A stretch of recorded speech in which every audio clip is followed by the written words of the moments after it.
ఇక varicose veins నుండి విముక్తి పొందండి. ఎవిస్ వాస్కులర్ సెంటర్ ఇప్పుడు మన KPHP లో గ్రాండ్ ఓపెనింగ్ ఏప్రిల్ 4వ తేదీన. Welcome to our channel. ఈ రోజు మనతో పాటు రమగారు ఉన్నారు. నమస్తే రమగారు. నమస్తే జయ.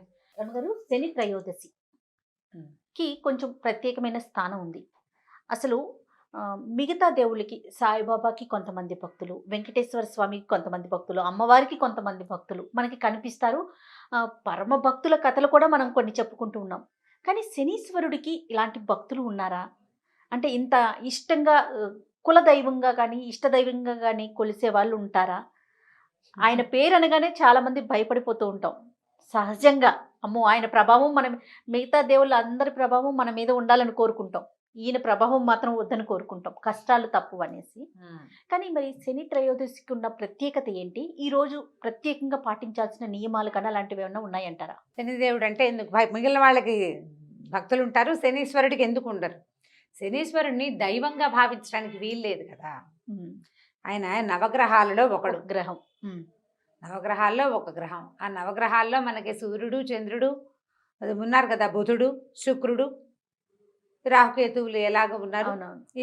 వాళ్ళతో పాటు శనీశ్వరుడు కూడా ఒక గ్రహం, అంతే మనకు తెలిసింది. ఇప్పుడు రవి శనీశ్వరుడు. రవి అంటే ఆదివారానికి అధిదేవుడు కదా, ఆదివారమే సూర్యుడు. ఆయన కుమారుడైన శని శనివారం నాడు వస్తాడు. తండ్రి కొడుకు ఇద్దరు ఉన్నారు ఇందులో. చంద్రుడు, బుధుడు కూడా తండ్రి కొడుకులే. చంద్రుడికి సక్రమ సంతానం కాబట్టి చంద్రుడి సంతానమే బుధుడు. ఈ తండ్రి కొడుకులు కూడా ఉన్నారు. ఈ శనీశ్వరుడికి భక్తులు ఎలా ఉంటారు? ఉండటానికి అవకాశం లేదు కదా. ఈ గ్రహస్థితులు మనల్ని పట్టుకుంటాయి. అప్పుడప్పుడు ఈ గ్రహం మారినప్పుడు, లేదా కొత్త గ్రహం, లేదా మన గ్రహాలు నీచంలో ఉన్నప్పుడు, ఉచ్చంలో ఉన్నప్పుడు వాళ్ళ ప్రభావానికి మనం లోనవుతాం. ఇప్పుడు కాలమాన పరిస్థితులను బట్టి మన గ్రహాలు మారిపోతూ ఉంటాయి. వాటి ప్రభావానికి లోనవుతాం మనం. గురుగ్రహ ప్రభావం, చంద్రగ్రహ ప్రభావం, అట్లా వాటి ప్రభావానికి లోనవుతాం. మనల్ని ప్రభావితం చేసే ఫ్యాక్టర్స్లో శనీశ్వరుడు కూడా ఒక ఆయన. దైవం అనడానికి వీల్లేదు. మనకి ఏ ఫ్యాక్టర్ వల్ల మనం ప్రభావితం అవుతామో దాన్ని గౌరవించాలి కదా మనం. అంతేగా. ఇప్పుడు దానివల్ల మనం ఇబ్బంది పడుతున్నాం అనుకో, దాన్ని రిపేర్ చేసుకోవాలి. దాని వల్ల మనకి చాలా బాగుంది అనుకో, దాన్ని జాగ్రత్తగా చూసుకోవాలి. సహజమైంది. అవును. ఇప్పుడు అన్ని ఆలయాలు చూస్తాం మనము. ప్రతి ఊర్లో ఒక రామాలయం ఖచ్చితంగా మనం గమనిస్తూ ఉంటాం కదా. కానీ శనీశ్వరుడికి మాత్రం మనం వేల మీద చెప్పవచ్చు. శనిసింగనాపూర్ అని ఇట్లా కొన్ని దేవాలయాలు మాత్రమే ఉంటాయి. ఇప్పుడు మీరు అన్నట్లుగా ఆయన అంటే ఒక దైవం కింద కాకుండా ఒక గ్రహం, ఆయన ప్రభావం మన మీద మంచి చెడు ప్రభావాన్ని బట్టి మనం అనుసరిస్తుంటాం. అంతేనంటారా? అంతే, అక్షరాల అంతే. అందులో ఇక తేడా ఏం లేదు. అయితే ఏంటంటే శనివారము త్రయోదశి తిథి అంటే తిథులు వస్తాయి. పాడ్యం నుంచి పౌర్ణమి దాకా, లేదా పాడ్యం నుంచి అమావాస్య దాకా 15 తిథులు వస్తాయి కదా. ఈ 15 తిథుల్లో త్రయోదశి, కృష్ణపక్షం కానీ శుక్లపక్షం కానీ, 2 పక్షాల్లోనూ 2 త్రయోదశులు వస్తాయి. త్రయోదశి శనివారం నాడు వస్తే ప్రత్యేకంగా శని త్రయోదశి అని జరుపుకుంటాం. పర్వదినాల్లో ఇదొక ప్రత్యేక పర్వదినం.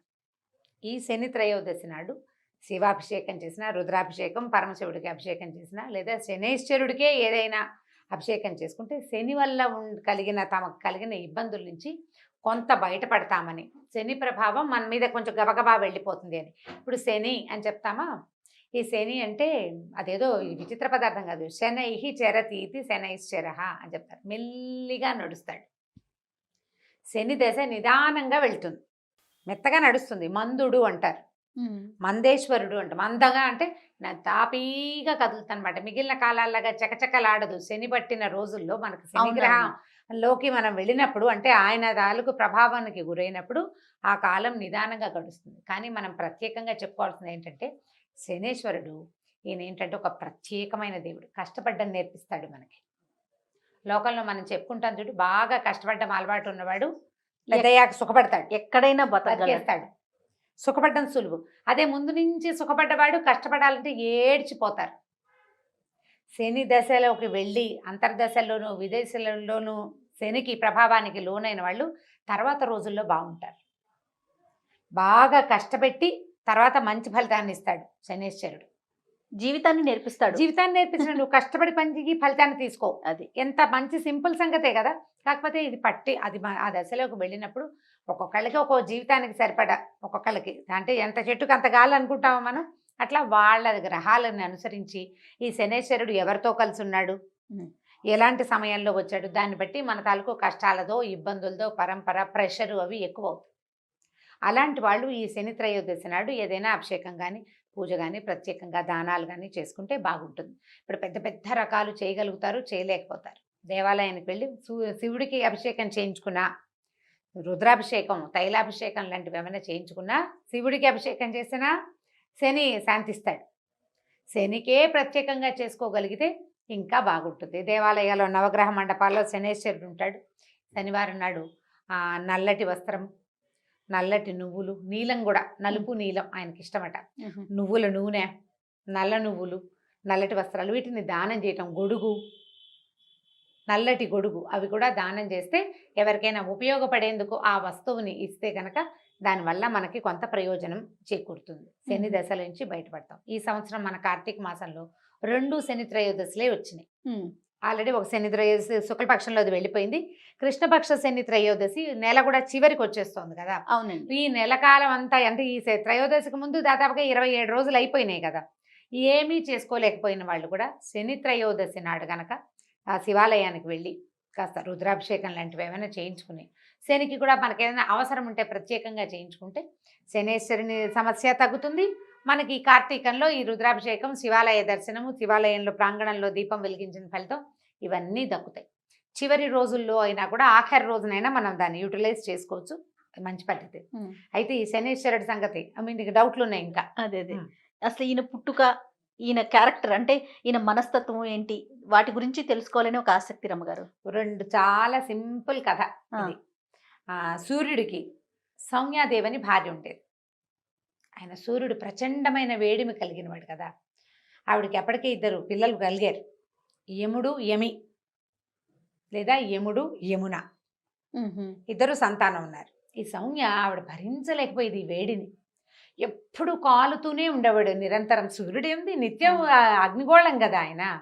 ఆవిడ వేడిని భరించలేక ఎక్కడికైనా వెళ్ళిపోయి సేద తీరాలనుకుంది. ఏం చేసిందట, తన ఛాయ, తన నీడని తీసి, నీడని నా బదులు భర్తతోటి ఉండమని నీడని అక్కడ పెట్టి ఆవిడ వెళ్ళిపోయింది సౌమ్యాదేవి. వెళ్ళిపోయి ఏంటంటే ఆవిడ వేడిని భరించలేక సముద్ర తీరంలో విహరిస్తూ ఉండిపోయింది అనమాట. ఈ ఛాయాదేవి ఇక్కడ ఉండిపోయింది. ఈ ఛాయకి కూడా క్రమంగా సంతానం కలిగారు. ఈ మన శని తపతి ఒక కూతురు కొడుకు కలిగారు. అయితే ఈవిడ ఏం చేసేది, ఏదైనా ఒక సందర్భం వస్తే తన పిల్లల్ని ముద్దుగా చూసుకుని పెద్దవావిడ కొడుకుని ఒక దెబ్బేస్తుండేది. ఏముండి కేకలేసేసరికల్లా ఆయన దుఃఖిస్తూ చిన్నపిల్లాడు అప్పటికి తండ్రికి చెప్పాడు సూర్యుడికి, ఇవి నన్ను కేకలేస్తున్నాను, ఎందుకు నువ్వు ఇట్లా తేడాగా ప్రవర్తిస్తావు, ఎందుకు ఇట్లా ప్రవర్తిస్తున్నావు, పెద్ద పిల్లాన్ని ఇట్లా అంటున్నావు అని ఆయన తీక్షణంగా చూసేసరికల్లా ఆవిడ బెదిరింది. భయపడేసరికల్లా ఆయనకి ఇది బెదురుతోంది, ఎందుకు ఈమె బెదురుతోంది అని ఒక దృష్టి ఆమె మీద సరిగ్గా సారించేసరికి ఈమె సౌమ్య కాదు అని తెలిసిపోయింది. ఆయన ఛాయాదేవని తెలిసిపోయింది. దాంతో ఈయన ఏం చేశాడు, సౌమ్య ఎక్కడుందో చూసుకుని ఆవిడ ఒక గుర్రం రూపంలో సంచరిస్తుంటే అక్కడికి వెళ్ళి ఆమెను శాంతింపజేసి నీతో చల్లగా ఉంటానని ప్రామిస్ చేసి అప్పుడు ఈయన కూడా గుర్రం రూపంలో వెళ్ళాడట అక్కడికి. అశ్విని దేవతలు కలిగారు, గుర్రం ముఖాలు ఉన్నవాళ్ళు, దేవ వైద్యులు అని చెప్తారు వాళ్ళని. ఇప్పుడు ఇక్కడ సౌమ్య ఛాయాదేవికి కలిగిన సంతానమే ఈ శనేశ్వరుడు. అతను స్పీడ్గా నడిచేవాడు కాదు, నిదానంగా ఉండేవాడు. తండ్రికి పెద్దగా నచ్చుబాటు అయ్యేది కాదు.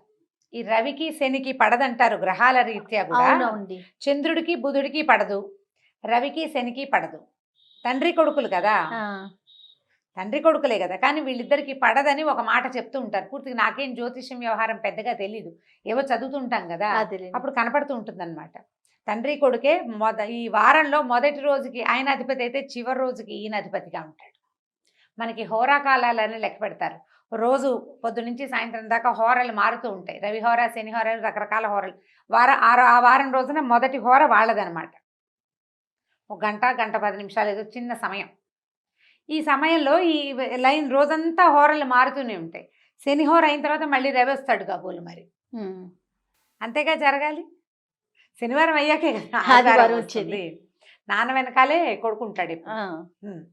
అదే కనిపిస్తుంది. అయితే ఇది ఇంతే కదా. ఆ తర్వాత ఈయన గ్రహాలకి అధిపతులుగా వీళ్ళు మారారు. తర్వాత కాలంలో ఈ గ్రహాలు వీటన్నిటిని సెపరేషన్ జరిగినప్పుడు ఆయన ఒకదానికి అంటే ఈ మానవుల జాతకాల్లో లేదా మానవుల స్థితిగతులలో ఒక స్థితికి ఆయన, ఇంకొక స్థితికి ఈయన అధిపతులుగా మారారు. నువ్వు మానవ జీవితం తీసుకో, పుట్టిన దగ్గర నుంచి మరణించేదాకా అంతా మనకు తెల్లంగా కనపడుతుందా? కనపడదు. ఇవాళ ఇక్కడ ఎక్కడో పూరి గుడిసెలో మారుమూల ఇంత పిల్లవాడు పుడితే వాడు మహారాజు అయిపోతాడు. ఇక్కడి నుంచి ఇక్కడికి వెళ్ళే ప్రయాణం ఉంది కదా, ఈ ప్రయాణపు స్థితిగతులు అన్నిటినీ గ్రహాలే నడుపుతాయి. రోజులు నడుపుతాయి, సంవత్సరాలు నడుపుతాయి. మనుషులు నడిపేది ఏముంది? ఈ గ్రహాలు, ఈ రోజులు, ఈ ఋతువులు, తర్వాత ఇవన్నీ కలిసి మనుషుల్ని ఆ వైపుగా ప్రేరేపిస్తాయి. ఈ పేదింటి వాడు ప్రైమ్ మినిస్టర్ అవ్వడానికి ఇక్కడి నుంచి ఈ మధ్యలోది ఆయన ఏదో శ్రమ పడ్డాడు, అది చేశాడు, ఇది చేశాడు, అవన్నీ అందరూ చేస్తారు. ఈ పర్టికులర్ వాడే ఇక్కడి నుంచి అక్కడికి ఎట్టా వెళ్ళిపోయాడు? యోగం. ఆ యోగాన్ని పట్టించేవే ఈ గ్రహాలు, ఈ కాలం. ఇప్పుడు ఈ కాలం ఇవాళ నా పుట్టుక, నా మరణం దాకా ఉన్న కాలం ఇంతకుముందు నేను పుట్టినప్పుడు ఉంది, అంతకుముందు పుట్టినప్పుడు ఉంది, రేపు పుట్టబోయేటప్పుడు ఉంటుంది.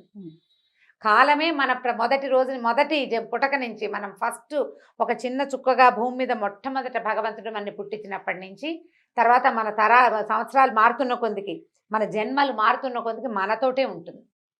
ఆ కాలమే మనకి సాక్షి. అంతే. భగవంతుడు కాలస్వరూపుడు. ఆయన చూస్తూ ఉంటాడు. నీ కిందటివి, ఆ కిందటివి నువ్వు చేసిన తాలూకు వాటి ఫలితాలని ఈ జన్మలో నువ్వు మారుమూల ఇంట్లో పుట్టినా నిన్ను ప్రైమ్ మినిస్టర్ని చేస్తాయి. ఈ మొత్తానికి సాక్షిభూతంగా ఉన్నటువంటి భగవంతుని యొక్క అవయవాలే ఈ గ్రహాలు, ఈ ఋతువులు, ఈ సంవత్సరాలు, ఇవన్నీ దానికి ఒక్కొక్క పేరు పెట్టుకున్నాం. అంతే. ఆ మొత్తం చక్రంలో భాగమే శనీశ్వరుడు. అయితే కొన్ని అపోహలో మరి నిజాలో తెలియదు కానీ ఆయన్ని అంటుకోకూడదని, పూజా విధానంలో ఆడవారు కొంచెం దూరంగా ఉండాలని, నల్ల వస్త్రాలే ధరించాలని, ఇలాంటి ప్రత్యేకమైన నియమాలు రావటానికి దీనికి సంబంధించి ఏదన్నా అంటే పూర్వపు అంశాలు ఏమన్నా ఉన్నాయా రమ్మగారు? కాలక్రమంగా ఏమవుతాయంటే జయ, చిన్న చిన్నవి కూడా పెద్ద పెద్దవిగా పరిణమిస్తాయి. ఇప్పుడు స్త్రీలు దూరంగా ఉండాలని చెప్పేదేమో మన శని సింగనాపూర్లో ఆడవాళ్ళు రాకూడదని, మేమెందుకు రాకూడదని మన వాళ్ళు ఫైట్ చేసి దాన్ని సాధించినట్టున్నారు. ఇవాళ రేపు స్త్రీలు కూడా వెళ్ళొచ్చని. మొదట్లో వెళ్ళి దగ్గరికి వెళ్ళి చేసేవాళ్ళు. ఈ మధ్య కాలంలో ఒక 4-5 ఏళ్ళ నాడు నేను వెళ్తే ఇక్కడెక్కడో నూనె పోస్తే చాలా గొట్టాల ద్వారా వెళ్ళి అక్కడ పడుతుంది ఆయన మీద.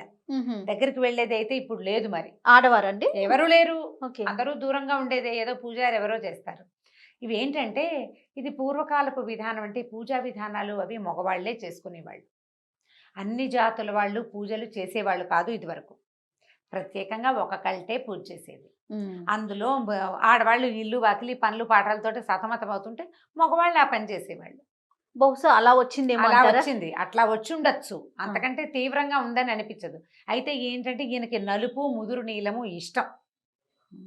ఆయనకి నచ్చేలాగా ప్రవర్తించడం అన్న అంశం కోసం నల్లటి బట్టలు చెప్తారు. ఆయన సమర్పించేది నల్లటి వస్త్రమే. నువ్వుల నూనె సమర్పిస్తారు, నువ్వుల నూనె సమర్పిస్తాము. ఆయనకి ప్రీతి, ఆయనకి నచ్చు. తైలం ఇష్టం, ఆయనకి తైలం ఇష్టం, నువ్వుల నూనె అంతే. నువ్వుల నూనె ప్రత్యేకం, అందుకని నువ్వుల నూనె సమర్పిస్తారు. ఇప్పుడు అదే, ఇప్పుడు నా దగ్గర నీకు పని ఉంది, నాకు నచ్చింది ఇస్తావా, నీకు నచ్చింది ఇస్తావా? నాకు నచ్చింది ఇస్తే మీరు పని ఎలా చేస్తారు? అదే కదా, సేమ్ అదే పాయింట్ ఇక్కడ. ఆయనకి నచ్చినవి ప్రతి గ్రహానికి, ఈ గ్రహానికి బుధుడికి పెసలు, శుక్రుడికి ఇంకోటి, బృహస్పతికి గురువుకి శనగలు, అలా చెప్తారు. ఒక్కొక్కళ్ళకి ఒక్కొక్కటి అని. ఈయనకి నువ్వులు చెప్పారు. ఈయనకి నువ్వులు ఇష్టం. దీంట్లో ఇంకొక విధానం ఒకటి ఉంది. ఈ శనివారం నాడే ఒంటికి నూనె రాసుకొని తలంటి పోసుకోవాలని చెప్తారు. తైలాభ్యంగనం చేయటం, ఒంటికి నూనె రాసుకొని నూనెని వదిలించుకోవాలి. నూనెని వదిలించుకోవాలి. తైలాన్ని దానం చేయాలి. తర్వాత తిలలు దానం చేయాలి. నువ్వుల నూనె ఆ రోజున ఎవరి చేతిలో ఇంచి తోటకూర విసేని అంటారు. అవును. ఇనప వస్తువులు, నువ్వులు, నూనె ఇంకొకరి చేతిలో ఇంచి తీసుకోకూడదు. బజార్ వెళ్ళి కొనుక్కోకూడదు. మనం చెయ్యకూడని ప్రతి పనికి కూడా శని ప్రభావం ఉంటుంది, శని పట్టుకుంటుంది జనరల్ లాంగ్వేజ్ లో మనం వాడేది. అలా చెప్పి ఆ పనుల నుంచి మనల్ని అవాయిడ్ చేసే కార్యక్రమాలు జరుగుతూ ఉంటాయి. ఎందుకంటే నువ్వు కష్టపడాల్సి వస్తావు, నువ్వు కష్టపడతావు. ఆయన పని చేయిస్తాడు నీతోటి, అంతే. నువ్వు ఎక్కువ శ్రమతోటి తక్కువ ఫలితం ఇస్తాడు. నువ్వు శ్రమ పెంచిన కొందికి ఫలితం కనిపిస్తుంది. నువ్వు ఇంత కష్టపడతావు కాబట్టి వద్దంటారు, కష్టాలు ఎక్కువ అవుతాయని. నిజానికి శని చెడ్డవాడని అనడానికి వీల్లేదు. కష్టే ఫలి అనేది నీకు నేర్పిస్తాడు. ఆయన వెళ్తూ మంచి చేసి వెళ్తాడు. అవునంట. నీకు కష్టపడ్డాన్ని నేర్పిస్తే ఉత్తరోత్తర నువ్వు హాయిగా ఉంటావు. ప్రతి జీవి మీద ఆయన ప్రభావం ఉంటుందని ఉంటుంది. వింటాం కదా రమ్మగారు. ఉంటుంది. ప్రతి జీవి మీద ఆయన ప్రభావం ఉంటుంది. ఆఖరికి దేవాధిదేవుడైన పరమేశ్వరుడు కూడా ఈయనకి లొంగిపోయాడని అలాంటి బోల్డని పురాణ గాథలు ఉన్నాయి. ప్రధానమైంది శనివారం నాడు తైలాభ్యంగనం ప్రాక్టీస్లో పెట్టుకోవాలి ఎవరైనా. దానివల్ల 2 బెనిఫిట్స్ చెప్దాం చూడు. ఇప్పుడు శనికి ప్రభావము అవన్నీ నువ్వు లోన్ అవ్వవు, నీకు లేవు అవేవి. నూనె రాసుకొని స్నానం చేయటం వల్ల ఫ్రెష్గా అవుతావు. రిఫ్రెష్ ఇంట్లో నుంచి బద్ధకం తగ్గుతుంది. కొవ్వు అక్కడక్కడ ప్యాక్ చేయబడి ఉన్నది మూవ్ అవుతుంది. నువ్వు అలవాటుగా చేస్తావు, శుభ్రంగా ఉంటావు, ఆరోగ్యానికి మంచిది. ఇది మంచిదే కదా. ఆరోగ్యమే మహాభాగ్యం మహాభాగ్యం. ఇవాళ రోజుల్లో. అవును. కాబట్టి తైలాభ్యంగనం శనివారం నాడు నెత్తికి నూనె పెట్టుకోవటం, చెవిలో కొంచెం నూనె వేసుకోవటం, చిన్నపిల్లలకి ముక్కులో చెవిలో కూడా నూనె వేయటం. మరి చంటి బిడ్డలకి డాక్టర్లు వద్దంటే మానేయండి, కానీ కాస్త పెద్దవాళ్ళకి వేయచ్చు, పర్వాలేదు. చక్కగా బాగా నువ్వుల నూనె ఒంటి కంటేలాగా మద్దం చేసుకోవటం, సున్నిపిండి పెట్టి చక్కగా దాన్ని వదిలించుకోవటం, బాగా నలుగు పెడితే చర్మం కాంతి దేరుతుంది. దానివల్ల మీకు ఉత్సాహం వస్తుంది, మంచి నిద్ర పడుతుంది. మర్నాడు ద్విగుణీకృత ఉత్సాహంతో పనిచేస్తారు మీరు. మర్నాడు రవి కదా వచ్చేది, రవి నాటికి స్పీడ్గా ఉంటారు, పని చేయడానికి సిద్ధంగా ఉంటారు. అందుకని ఈ శనివారం నాడు ఇది చేసుకోవాలి. ఇవి మంచి పనులు. ఈ రోజున గనక మనం శని త్రయోదశి నాడు గనక ఏ చిన్న దైవ కార్యక్రమం చేసినా అది ద్విగుణీకృతమైన ఫలితాన్ని ఇస్తుందని చెప్తారు. కొన్ని వస్తువులు కొనుక్కోకూడదు అని పెద్దవాళ్ళు చెప్తే ఎందుకు అని అనకుండా మానేస్తే సరిపోతుంది. ఇవి చేయనాయినా అని చెప్పారు, ఎందుకు అని అడద్దు, చేసేయండి. చేసేస్తే వచ్చే మంచి ఏదైనా వస్తుంది, లేకపోతే పనైనా అవుతుంది కదా, కనీసం పనైనా అవుతుందిగా. కాబట్టి చేసుకోవచ్చు. ఈ శని త్రయోదశి ఇంకొక ఉంది కదా ఈ నెలలో, కార్తీక మాసము, శని త్రయోదశి, శనివారము త్రయోదశి విశేషమైనది. కాబట్టి ఆ ఒక్క రోజైనా ఈ నెలంతా వెళ్ళలేకపోయినా శివాలయ దర్శనం తప్పనిసరిగా చేయండి. మనకి శని దశ ఉన్నా లేకపోయినా కూడా శివాలయ దర్శనం చేయటము, రుద్రాభిషేకం తీర్చుకోగలిగితే చేసుకోవటం, లేకపోతే కనీసం స్వామిని దర్శించి తీర్థప్రసాదం స్వీకరించుకోవటం, విభూది తీసుకోవటము, దేవాలయంలో ఒక దీపారాధన చేయటం. దానివల్ల ఏవైనా గ్రహదోషాలు ఉంటే అవి సమసిపోతాయి. శివానుగ్రహం, అఖండమైన ఐశ్వర్యము లభిస్తుంది. శివాలయ దర్శనం అత్యద్భుతమైనది త్రయోదశి నాడు. తప్పకుండా రమ్మగారు. అయితే ఈ శనీశ్వరుని గురించి మరిన్ని పురాణ కథలు ఉన్నాయని ఇప్పుడు ఇంతకు ముందే చెప్పారు మీరు. రాబోయే వీడియోస్లో 1-2 మనం ప్రజెంట్ చేద్దామండి. నమస్తే రమ్మగారు. నమస్తే. ఇక ఈ వీడియో కనుక మీకు నచ్చినట్లయితే లైక్ చేయండి, షేర్ చేయండి. మరిన్ని వీడియోస్ కోసం మా ఛానల్ని సబ్స్క్రైబ్ చేసుకోండి.